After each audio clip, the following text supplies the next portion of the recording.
Welcome to the exciting universe of music theory. Are you ready to learn? Then let's begin. Today we will talk about Scale 3061, Apinygic, which sounds like this.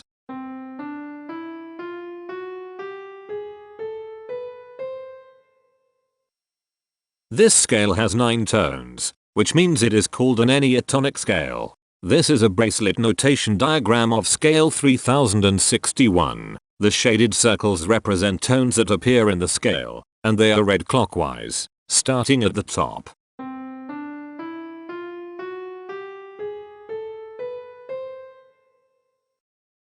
The pitch class set for this scale is 0, 2, 4, 5, 6, 7, 8, 9, 11. The Fort class is 9, 7. This set is not prime. The structure of a scale is a description of the interval distance between each successive tone. This scale has a structure of 2 2 1 1 1 1 1 2 1.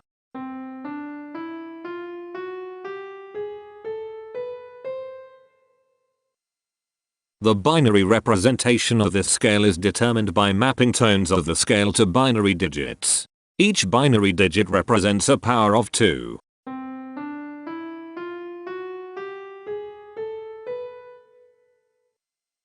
To get the scale number, we add the powers of 2 together. The powers of 2 that are present in the scale, all added together, equals 3061. That is why the scale number, in decimal, is 3061. The scale number not only enumerates the scale with a unique index, but it also literally describes the tonal content of the scale. Represented as a binary number in base 2, the scale number is 101111110101. Here are the common triads present in this scale. The diagram in the center is a graph of parsimonious voice leading between triads. There are 5 major triads. There are 5 minor triads. There is 1 augmented triad. There are 5 diminished triads. Here is a Hamiltonian path of parsimonious voice leading that uses all the triads.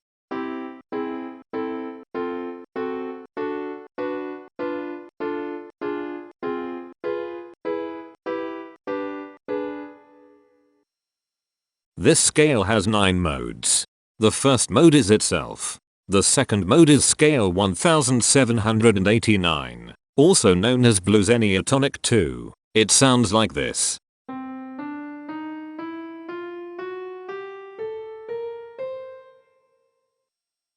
The third mode is scale 1471, also known as Apinygic. It sounds like this.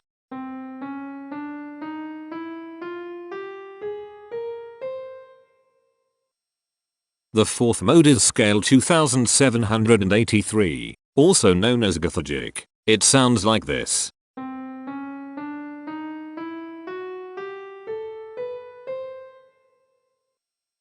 The fifth mode is scale 3439, also known as Heteromorphisms. It sounds like this.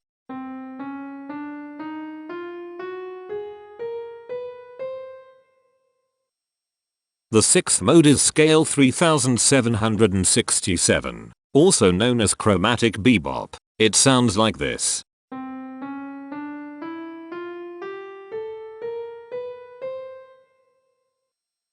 The seventh mode is scale 3931, also known as Apinygic. It sounds like this.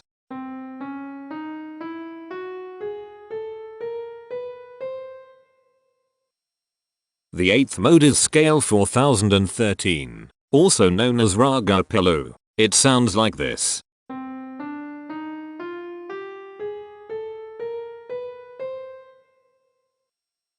The ninth and last mode is scale 2027, also known as Apinygic. It sounds like this.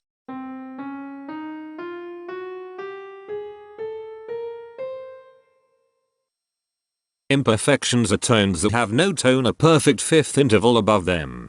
This scale has 2 imperfections. They are at positions here and here. Hemitones are instances where two tones in the scale are a semitone apart. This scale has 6 hemitones. They are at positions here, here, here, here, here, and here. Cohemitones are instances where two hemitones are beside each other.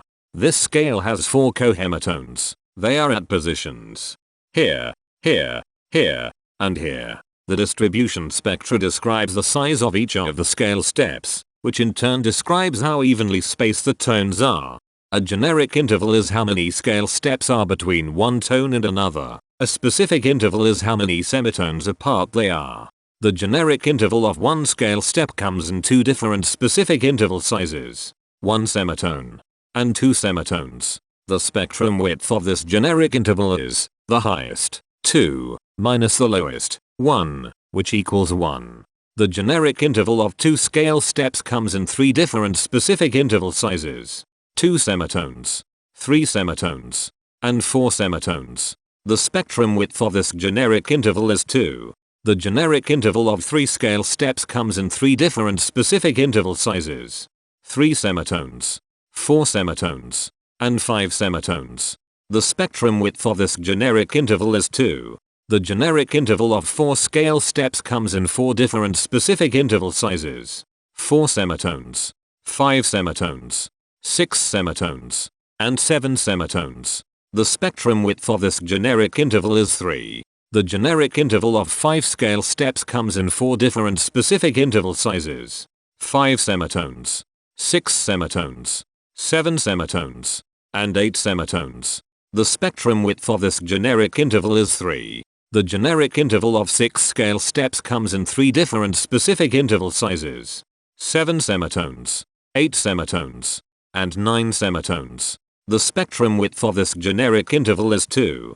The generic interval of 7 scale steps comes in 3 different specific interval sizes, 8 semitones, 9 semitones, and 10 semitones. The spectrum width of this generic interval is 2. And finally, the generic interval of 8 scale steps comes in 2 different specific interval sizes, 10 semitones, and 11 semitones. The spectrum width of this generic interval is 1. The spectrum variation is the sum of all the widths, divided by the number of tones. The spectrum variation of this scale is 1.778. Since the variation is greater than 0, this indicates that the scale is not perfectly even. The highest spectrum width is 3. Since this is greater than 1, we know that this scale is not maximally even. If every spectrum has exactly 2 specific intervals, we call that the Myhill property. This scale does not have the Myhill property. Since the generic interval ranges overlap, this scale is an improper scale. The interval vector of a scale is a description of what intervals exist between its tones.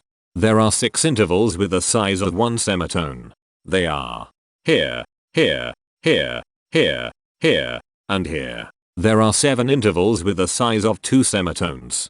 They are here, here, here, here, here, here, and here. There are 7 intervals with the size of 3 semitones.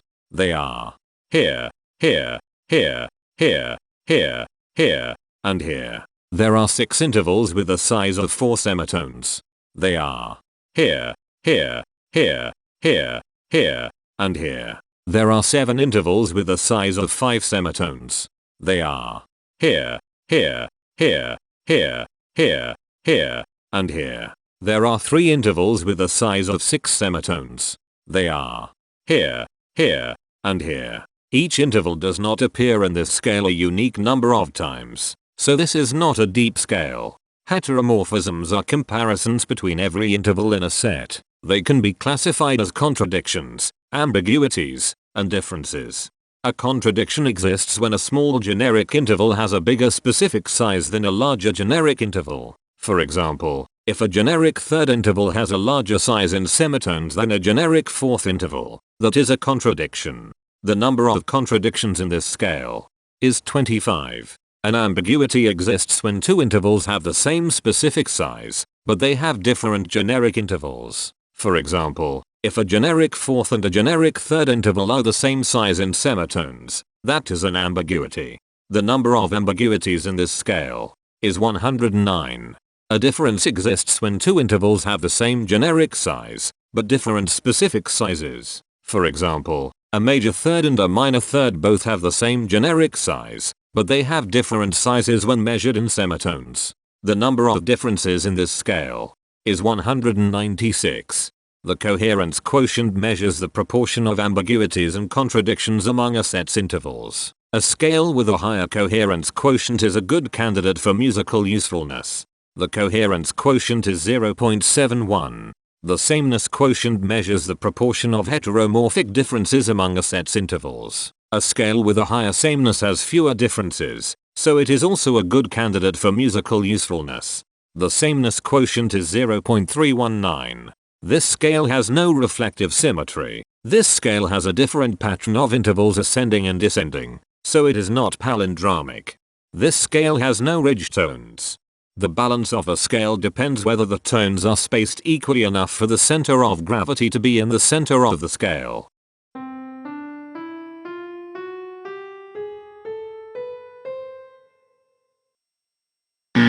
This scale is not balanced. The inverse of a scale is a mirror image. It is what you get when the sequence of intervals is reversed. The inverse of this scale is scale 1531, also known as Apinygic. This scale is chiral. It cannot transform into its inverse by rotational transformation. This scale has no rotational symmetry. For even more detail about this scale, visit ianring.com/musictheory/scales/3061. If you found this video informative, please consider supporting this channel by becoming a patron. Of course, not everyone has the means to support a project like this one financially, and that's okay. But if you are able to spare just $1 a month, your help is deeply appreciated. It will not only allow others to continue enjoying this series for free, but will also go toward improving the quality and quantity of music theory resources we can provide. Go to patreon.com/musictheory and join others like yourselves who totally geek out on all this nerdy stuff. Thank you to these Patreon patrons.